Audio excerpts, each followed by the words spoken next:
meu. Não vai Não passar. azeda, não vai passar. Mas... Dá voadeira. Isso aí até minha avó já passava essa fase aí, já passou essa fase. Voadeira, velho, vai. Meu Deus do céu. Ah!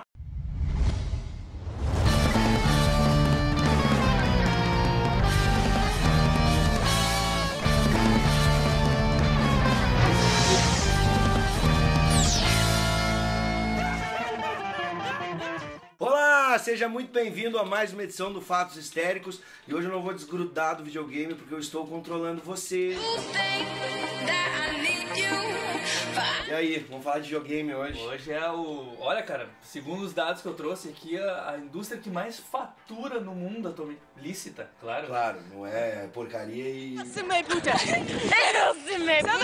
Envolve também o mercado negro ao redor disso. Ah, tu tá brincando? Não, as coisas... Neste brinquedo chamado videogame... Sabe nada, inocente, tudo pá! Uma indústria que fatura tanto, né? Tem que ter alguma coisa também no meio. Chinesinhos, assim, lá, né? soldando. Como é que começa essa grande aventura dos videogames, né? Que nós, principalmente, somos uma geração que crescemos, né? Acho que é a primeira geração que pegou, né, essas caixinhas aí O Atari, e botou pra dentro da cabeça, né? telejogo. Quantas horas tu ficava jogando? Já teve algum jogo que tu pegou e ficou assim? Não menos do que eu bato. É só safadeza! Então tudo começa, cara, ali na década de 70. Na década de 70, assim, a gente vai falar bastante sobre a história da tecnologia. E é um salto da tecnologia que acontece, né? Vou falar um pouquinho das pessoas que moram naquela região do Vale do Silício, que é ali na Califórnia. Já é um atrativo pra nerdagem, né? Tudo abombado, assim, cheio de espinha na cara. Tudo. Esse pessoal mesmo aí, mas tudo rico hoje em Sim, dia. com certeza. Podre de rico. O início dessa história, né, a gente pode até linkar com a Guerra Fria. Os primeiros videogames foram desenvolvidos dentro do exército, inclusive. Sim. Né? O próprio cara que desenvolvia o radar, usava um aparelho para depois, nas horas vagas, brincar com os aparelhos e desenvolver os primeiros chips que simulavam batalhas, que simulavam jogo de tênis e etc. Né? Exatamente. Jogando no trabalho, quem nunca? Técnico de TV conseguiu, pela TV e pelo controle, antigamente os controles eram ligados, né, na própria TV, e ele conseguiu fazer com que o sinal de luz da TV imitasse também esse joguinho de tênis, né? E ele, o nome dele é Ralph Baer. Acho que a principal diferença entre o que os outros fizeram e o que eu fiz foi que tive a visão de que existiam 40 milhões de televisores no país que não faziam nada além de sintonizar 2 ou 3 canais locais. E ele, numa feira lá em 66, 67, ele leva esse jogo e nesse jogo está presente um adolescente, né, que joga, experimenta ele e depois faz a sua versão com alguns amigos do Vale do Silício. Em japonês, quando você vai atacar alguém ou um grupo oponente, você educadamente avisa dizendo Atari. Eu achei que essa palavra poderia ser um nome bom e bem agressivo para uma companhia. Esse cara é o Nolan Bushnell, que vai fazer o Pong, que é esse jogo que a gente conhece, né, das duas barrinhas jogando tênis. O que foi onde começou mesmo a jogatina, né? Então a Atari foi fundada só com $500, né? E pegou essa ideia do outro cara, desse Ralph Baer, né? E o cara vai processar a Atari, né? Depois de um tempo ele processa, não, que ideia foi minha, blá, blá, blá, blá. E ele ganha o processo. Só que já não adiantava mais, a Atari já tinha feito vários jogos, inclusive o início do fliperama nasceu aí. Pra testar os jogos, pra saber se eles eram populares, eles levavam pra bares. Eles deixaram um dia lá pra fazer um teste, e no outro dia o dono do bar, que eles deixaram, ligou assim, tipo, pá, cara, tem um problema com a tua máquina. Eles pensaram, puta, foi uma merda, né? Já estragou. Eles foram olhar, a caixinha tava tão cheia de moeda que não tinha mais como... Quero passar dessa fase. Assim você vai quebrar. Esses fliperamas, aos poucos, começaram a virar antros de vício, Vagabundo. né? De vagabundagem. Assim, o pessoal começava a ir lá beber, fumava, não ia mais trabalhar E jogava o dia todo. Até os políticos dos Estados Unidos mais reacionários começaram a dizer, pô, que é isso, né? Começaram a ser contra até os fliperamas. Isso é coisa do capeta! A Atari foi a primeira a desenvolver os VCS, que é os cartuchos, aqueles, Sim. E o aparelhinho que tu levava pra casa, né?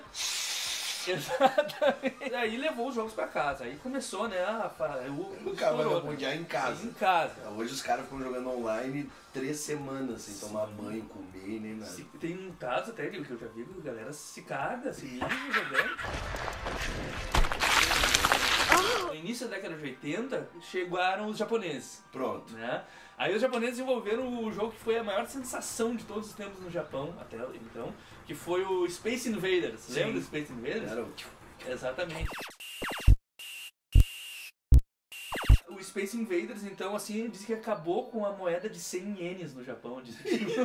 Então, após, os japoneses começam a entrar no mercado. Né? Eles se dão conta que isso existe, né? Mas o jogo começa a surgir em vários lugares. Na Inglaterra, tem um pessoal que começa a desenvolver. Tudo guri de colégio, 12, 13 anos, sim, que usavam os computador. Joystick. Exatamente. Mas no Japão é que daí uma empresa de baralhos, né? Opa! Exatamente, uma empresa de baralhos chamada Nintendo é que vai começar a investir. Em 1983, a empresa japonesa Nintendo, dona de dois grandes sucessos do arcade, Donkey Kong Jr. e Mario Bros., lança no Japão o Famicom. Famicom, a abreviação de Family Computer, era um console de 8 bits que carregava o sucesso da Nintendo. Inclusive, o primeiro cara assim que eles vão contratar é um gurizão que não deu certo na vida, não deu certo em nada, um cara que só ficava viajando o dia todo. O nome dele é Shigeru Miyamoto. E esse cara desenvolveu o primeiro jogo famoso da Nintendo que a gente jogou muito. Eu sei qual é. Qual é? É o Donkey. É o Donkey Kong, né? Que já tem o Mario lá em cima. Já ali. tem o Mario. Então, assim, além do Donkey Kong, ele trouxe a princesa e o Mario. É engraçado que a história do Mario, ele não conseguia criar um cálculo pra fazer quando o bonequinho caísse e o cabelo ficar de pé, assim, pra simular o vento, né? Então ele botou um chapeuzinho no encanador. Claro. E aí virou, sem querer, virou um Mario. Cara, e depois veio o Mario Bros, né? Aí sim. Aí roda a trilha.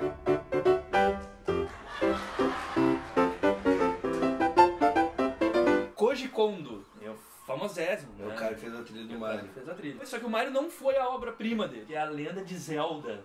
Baita jogo, velho. E essa é, vamos dizer assim, o início da história dos videogames, né? Dizem que em 87 o Mario Bros já era mais conhecido que o Mickey Mouse. Pra ter uma ideia, assim, mais lembrado pelas crianças. Você já notou que depois que a gente contou toda essa história, não teve... Tem alguém que fracassou e lançou algum jogo péssimo, não deu em nada? Olha, cara, o Bear, esse aí, depois ele lançou uma que vai ser concorrente da Atari, que vai ser a Odyssey. Sim, né? Que era o jogo do Dia Serra Pelada, né? E a Atari foi vendida pra Warner, né? Toda poderosa Warner, e foi o início do fim. Daí, assim, vendeu por 28 milhões e a empresa daí entrou dentro daqueles padrões de empresa mesmo. Começou a não valorizar os caras que faziam lá os projetos, os jogos, e muitos deles começaram a sair e começaram eles a fazer as suas novas empresas. Que uma delas é a Activision, que desenvolveu o Pitfall, que a gente falou ali antes e depois, que foi o jogo mais famoso dessa Activision aí que também chegou. Sim. Teve vários fracassos. A Warner colocou, por exemplo, o jogo do ET. A arqueologia moderna encontrou no deserto, perto ali de Las Vegas, ali, um container com muitos jogos de ET enterrados, que eles tiraram do mercado. It's the worst game ever made, so I thought we'd check it out. Ah, meu, aqui ó. Ah, cara, tu já tá nessa virar fase. esse jogo, velho. Eu só vou sair daqui, isso aqui tem café pra... Tu já te cagou, tu já te mijou, eu não aguento mais teu cheiro aqui. Você que não tá para de podre. assistir o Fatos Histéricos, continua, tá? Nós vamos virar o jogo aqui, nós vamos... Ou vai dar game over, Puta, né? já deu game over nessa tua cueca aí.